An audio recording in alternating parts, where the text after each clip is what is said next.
Plaintiff Stephanie Wood says the defendant is her brother, and when he was 16, he got into a severe car accident in which 3 people were killed. Stephanie claims their entire town turned against her brother, so he turned to drugs. And a year ago, he overdosed and was in a coma for 3 days. Stephanie's suing her brother for the value of a dog and emotional distress. Defendant Benny Washington admits that after his accident, he turned to drugs as a way to self-medicate. Benny also admits that he overdosed on drugs and nearly died 3 times. And he does not believe that he owes his sister for anything. All rise. This court is now in session. The Honorable Judge Greg Mathis presiding. You may now be seated. Start with you. The reason that I'm here today is much more than just a lawsuit. I would like my family to get some sort of therapy, counseling, intervention, or something like that. Why? I'm sorry. Give her some tissue. Take your time. I realized at a young age that my mother loved my brother more than me, and nevertheless, I still took care of my brother. You know, I babysat him, I took care of him. And, when my brother was 16, he was involved in a car accident where 3 people died. And it affected him very greatly, you know, along with my mother and my husband and myself. And the whole town turned against him. He was like an outcast. He had death threats against him. I remember when we wanted to go to the funeral to pay our respects, we had to encircle my brother because we were afraid somebody was going to run up and try to stab him or shoot him or something. Well, after the car accident, he got involved with drugs. I guess it was his way of coping. So he got involved with drugs. Then in 2002, my father passed away, once again, you know, into the drugs and stuff. Earlier this year, he overdosed on Xanax and methadone, and he was in the hospital in a coma. And I remember, you know, going to see him and crying at his bedside because I didn't think he was going to make it. I didn't think he was going to pull through, you know, and he finally woke up after like 3 days. But he had to teach himself how to walk again. Let me ask you, what is it that you see in your family that makes you think counseling is necessary? I feel that my mother is mostly to blame. Because, for what? Well, blame for what? Because of my brother's behavior, how he acts. What is it she did during your childhood that exhibited favoritism toward him so much so that it would damage you?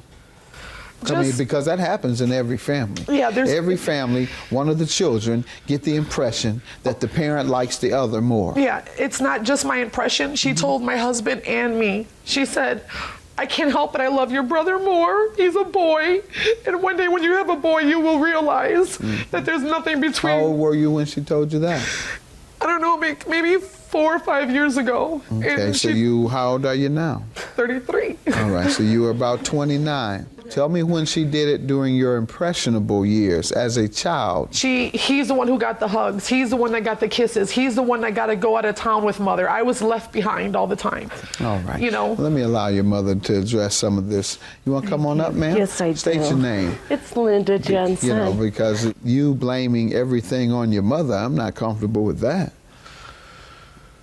She had a choice. I had the children 24/7 when her father left.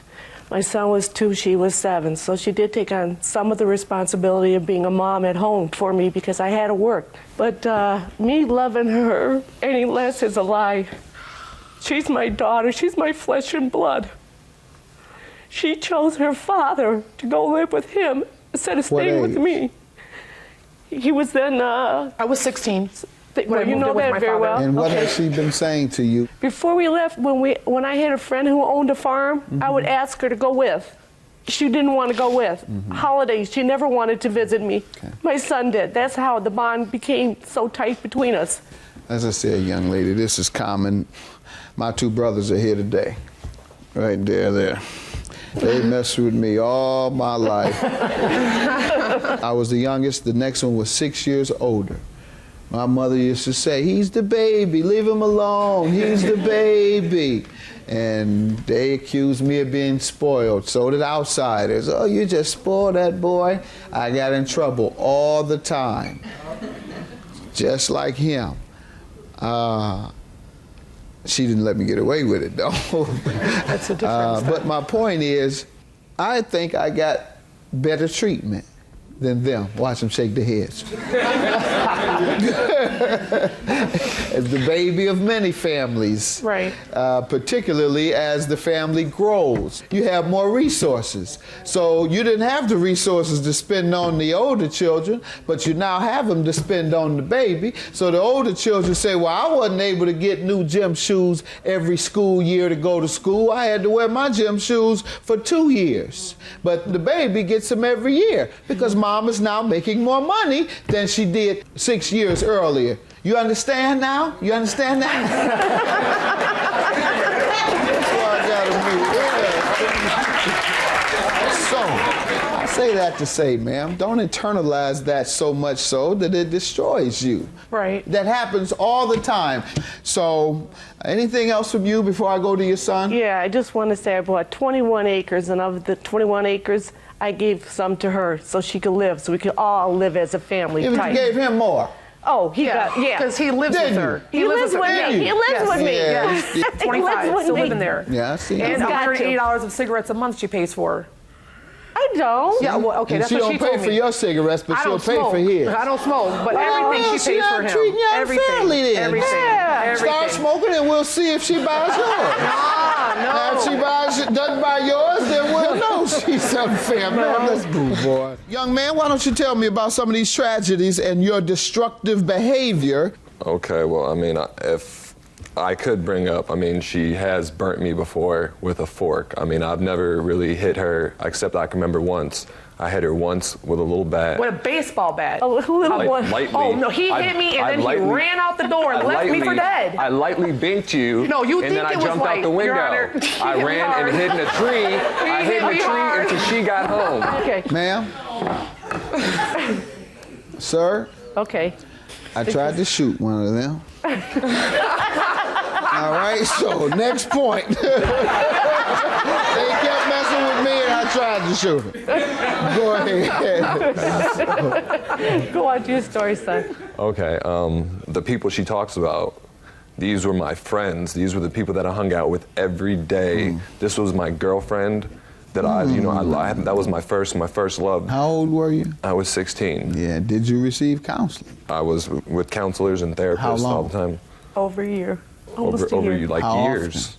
They put him in Harbor Oaks. All For, right. it was more for punishment. Yeah, it was more- because yeah. because the mother and the father. I got a picture of it. Sounds You like know, you needed more and- love and grief counseling than anything else, and Exactly. you got the opposite. And that led to a destructive lifestyle, and it's not unusual. I believe that the drug addiction occurs when people begin casual use, and it accelerates to addiction. Exactly. But there are other instances when people are trying to escape the pain of what's going on in their lives and what's going on in their head. I promise you, drug addiction is going to be going up with men right now, if it already hasn't, because a lot of these men who are unemployed, they're looking at their families every day, can't provide for them, they feel less than a man, and so to escape that pain, they leave and or become drug addicts. So, yeah, quite frankly, I give you a pass. Like you said, I was self-medicating when I did go out, and I did meet a few people. They may not have been the best people, but they did accept me. So I tried everything that they threw at me, but it became a problem. Okay. And We gotta get to the dog she's suing you about. Go ahead. On August of '09, my brother came to visit. My twins are 4, and they're like, Uncle Benny, and they opened up the door, and his dog ran in and attacked my dog, Sweet Pea. We had her for 10 years. She knew sign language. Actually, her dog ran out, and then my dog went in. What type My of dog- dogs? What anyway, type of dogs are we talking? My dog was a Labrador mix that I got her when she was 6 weeks old at an animal shelter. She was 10 years old. What type of dog did he have? He had a pit bull. Okay. His dog attacked my dog, Sweet Pea. I took her to the vet. She died 5 days later. So I told my brother, you need to put your dog down. It's a killer. And he refused. He said, it's like my baby. I'm not going to put it down. And my mother came up with the idea in him. I'll keep the dog in a cage and with a muzzle on at all times. So that's what you're suing about, that dog? So then 6 weeks later is when his dog came on my property again and killed my breeding Chihuahua. Another dog? Yeah. Sir, let me hear from you. First of all, like I said, when the first incident happened, I was the one that broke up the fight in the house. But a dog is only as good as their owner. When I was in the hospital, after I basically died 3 times, I had OD'd and I was in the hospital. And my parents were taking care of him, but they couldn't give him the love that I can give him and take him on walks. That dog walked all over 8-mile Why blocks. don't you It think ain't like you your should city pay, blocks sir? out here. Why like don't you think you should mile-long pay bikes. for what happened to her dog? Because before she had that dog, Sweet Pea, that dog stayed on our property. That was a dog that we took in, and my papa had bought that dog at the shelter with her. But it was hers. It was hers. It was her period. dog. for the dog. It was her dog. He Anything bought else? it, but she left it on our property for 9 years. Whatever happened Okay. and whoever babysat the dog, the fact is it was her dogs. 2 dogs were killed by a vicious Yes. animal. $1,600 for the plaintiff. Sorry, you lost both of your dogs. That is terrible. And sir, you need to be it's leery sad. of having these pit bulls, and you need to No. keep them confined. Have a good day. Judgment for the plaintiff. I'd like my family to go and get therapy, family therapy, because our family is dysfunctional and it's not getting any better, it's getting much worse. And I would like to say that it's dysfunctional and she feeds into it. She likes drama. So, you know, this is all what she wants. Just like I love So, getting my dogs killed. well, I asked for that one. I apologize for that, and I got you a dog. It wasn't the same dog. I could never replace a life ever, but I got you a dog trying to make up for You it. didn't get me a dog. You got a dog from somebody else that you said, I'm going to try to sell and make money off of it. And if I can't sell it, then you can have it. If you don't want it, you can take it to the animal shelter.